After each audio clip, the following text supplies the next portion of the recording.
नमस्कार, ये आकाशवाणी शिमला है। अब आप पूनम शर्मा से प्रादेशिक समाचार सुनिए। आज के मुख्य समाचार।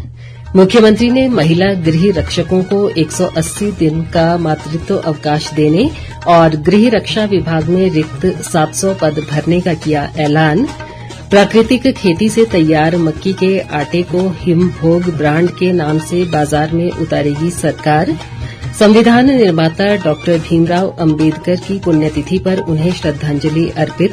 संविधान निर्माण में उनके योगदान को किया गया याद। और विपक्ष के नेता जयराम ठाकुर ने राज्य सरकार को फिजूल खर्ची के बजाय जनहित कार्यों पर ध्यान केंद्रित करने की दी सलाह। अब समाचार विस्तार से। मुख्यमंत्री सुखविंदर सिंह सुक्खू ने महिला गृह रक्षकों को 180 दिन का मातृत्व अवकाश देने और गृह रक्षा बल को सुदृढ़ करने के लिए 700 पद भरने का ऐलान किया है।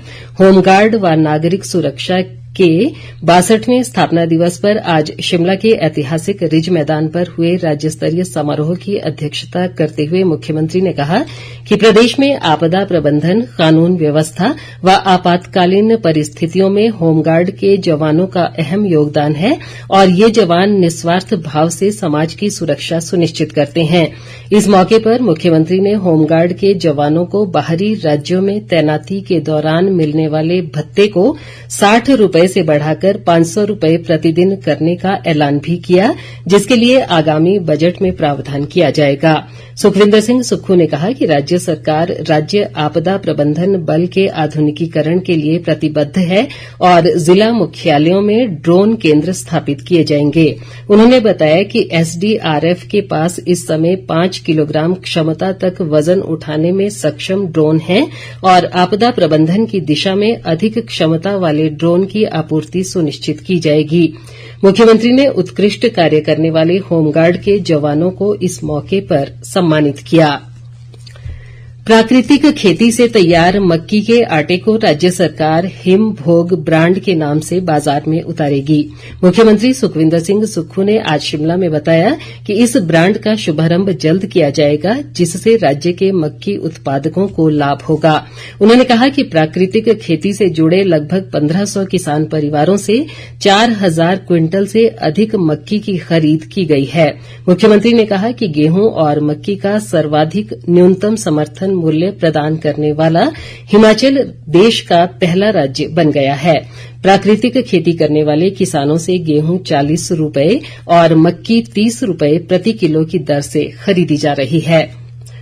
संविधान निर्माता बाबा साहेब डॉक्टर भीमराव अंबेडकर की 69वीं पुण्यतिथि पर आज उन्हें श्रद्धांजलि अर्पित की गई। उनकी पुण्यतिथि महापरिनिर्वाण दिवस के रूप में मनाई गई। शिमला के अंबेडकर चौक में मुख्यमंत्री सुखविंदर सिंह सुक्खू ने डॉक्टर भीमराव अंबेडकर की प्रतिमा पर पुष्पांजलि अर्पित की। उन्होंने कहा कि डॉक्टर अंबेडकर एक महान राजनीतिज्ञ थे और भारतीय संविधान तैयार करने में उन्होंने महत्वपूर्ण भूमिका निभाई। मुख्यमंत्री ने कहा कि भीमराव अंबेडकर ने देश में लोकतांत्रिक मूल्यों को मजबूत करने में अहम योगदान दिया। जब देश आजाद हो रहा था, उससे पहले की परिस्थितियां को अनुभूत करते हुए अम्बेडकर जी ने को संविधान सभा का अध्यक्ष नियुक्त किया। आज उनकी पुण्यतिथि है और देश के संविधान निर्माता थे, जहां एक समान सबको अधिकार मिले, लोकतंत्र की मर्यादाओं को, लोकतंत्र की जड़ों को मजबूत करने के लिए अम्बेडकर जी द्वारा लिखे संविधान का महत्वपूर्ण योगदान रहा है। जो उनके द्वारा दिखाए गए रास्ते हैं, उस पर हमारी सरकार चलने का प्रयास करेगी। स्वास्थ्य मंत्री धनीराम शांडिल, राज्य पर्यटन विकास बोर्ड के उपाध्यक्ष आरएस बाली और अन्य गणमान्य लोगों ने भी इस मौके पर डॉक्टर अंबेडकर की प्रतिमा पर पुष्प अर्पित किए। इधर शिमला स्थित राजभवन में भी इस मौके पर श्रद्धांजलि समारोह का आयोजन किया गया, जहां राज्यपाल शिव प्रताप शुक्ल ने भीमराव अंबेडकर को पुष्पांजलि अर्पित की। उन्होंने कहा कि डॉक्टर अंबेडकर ने लोगों को सामाजिक न्याय सुनिश्चित करने के लिए अथक प्रयास किए और जीवन पर्यंत गरीबों, शोषितों और वंचित वर्गों के कल्याण के लिए कार्य किया। पत्रकारों से बातचीत में राज्यपाल ने शिमला में डॉक्टर भीमराव अंबेडकर की पुण्यतिथि पर हुए राज्य स्तरीय समारोह के लिए उन्हें भेजे गए निमंत्रण में राज्य सरकार या नगर निगम द्वारा प्रोटोकॉल का ध्यान न रखे जाने पर नाराजगी जताई। म्युनिसिपल कॉर्पोरेशन का कोई भी चाहे मेयर हो चाहे किसी अधिकारी ने मुझसे संपर्क नहीं किया। पिछली बार भी मैं डॉक्टर अम्बेडकर जी की जयंती पर अपने आप गया था, अब की बार भी मैं जाता, लेकिन मेरे पास जो कार्ड भेजा गया है एक सामान्य व्यक्ति के पास जो भेजा जाता है उसी प्रकार से भेज दिया गया है, जिसमें मुख्यमंत्री को मुख्य अतिथि बनाया गया है। मुझे डॉक्टर अम्बेडकर जी को श्रद्धांजलि अर्पित करनी थी तो मैं अपने यहाँ कर रहा हूँ। क्या सोचते हैं क्या करते हैं ये उनकी सोच है। हम तो ये जानते हैं कि हम उस सिद्धांतों के हैं जिसमें डॉक्टर अम्बेडकर जी को भारत के प्रधानमंत्री जी ने पंचतीर्थ बना करके जो सम्मानित करने का काम किया। बाकी समाचार इस अंतराल के बाद। बाकी समाचारों में सांसद डॉक्टर सिकंदर कुमार ने राज्यसभा में हिमाचल में विज्ञान और प्रौद्योगिकी से जुड़े मुद्दे उठाए। उनके सवाल के जवाब में केंद्रीय विज्ञान व प्रौद्योगिकी राज्य मंत्री जितेंद्र सिंह ने बताया कि पिछले 2 वर्षों में हिमाचल को नवोन्मेष और अवसंरचना को प्रोत्साहित करने के लिए लगभग 24 करोड़ रुपए की राशि आवंटित की गई है। उन्होंने कहा कि केंद्र सरकार हिमाचल में विज्ञान व प्रौद्योगिकी अवसंरचना निर्माण को सुदृढ़ कर रही है और हिमाचल को वित्त वर्ष 2022-23 में 10 करोड़ 45 लाख और वर्ष 2023-24 में 12 करोड़ 79 लाख रुपए की राशि आवंटित की गई है। केंद्रीय मंत्री ने बताया कि आईआईटी मंडी और एनआईटी हमीरपुर में नवोन्मेष केंद्रों की स्थापना की गई है।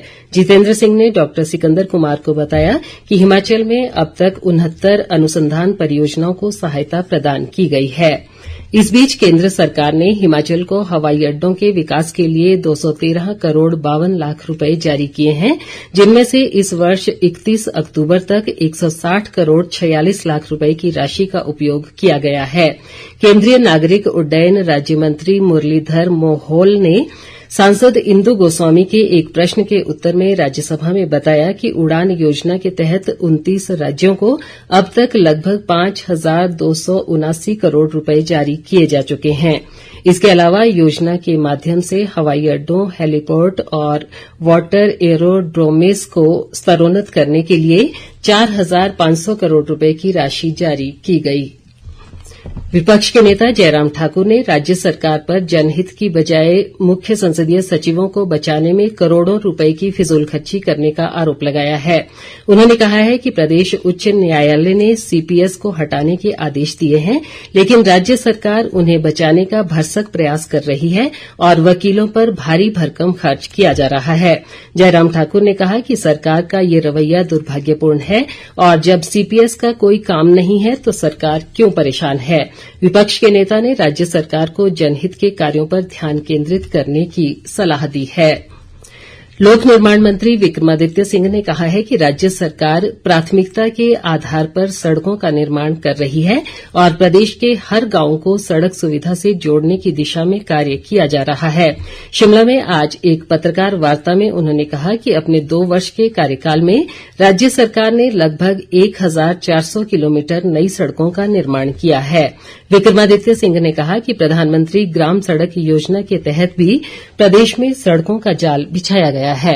आपको खुशी होगी कि अब हमारी मात्र 5 से 6 सड़कें रह गई हैं केवल हिमाचल के अंदर PMJSY1 की, जो अभी तक कंप्लीट नहीं हो पाई है और ये सारी दुर्गम क्षेत्र की है। इसके लिए हमने स्पेशल रूप से केंद्र सरकार से मिलकर इसके लिए एक्सटेंशन इस साल के अंत तक मांगी है और मैंने विभाग को कड़े निर्देश दिए हैं कि इस साल के अंत तक इन सब सड़कों का काम पूरा हो जाना चाहिए। मैं अगली बार किसी भी एक्सटेंशन के लिए दिल्ली नहीं जाने वाला। हमने 1,370 किलोमीटर सड़कें नई प्रदेश के अंदर पिछले 2 साल के कार्यकाल में बनाई है। मेटलिंग तारी 1,740 किलोमीटर सड़कों की पिछले 2 साल के कार्यकाल में पूरी करी है।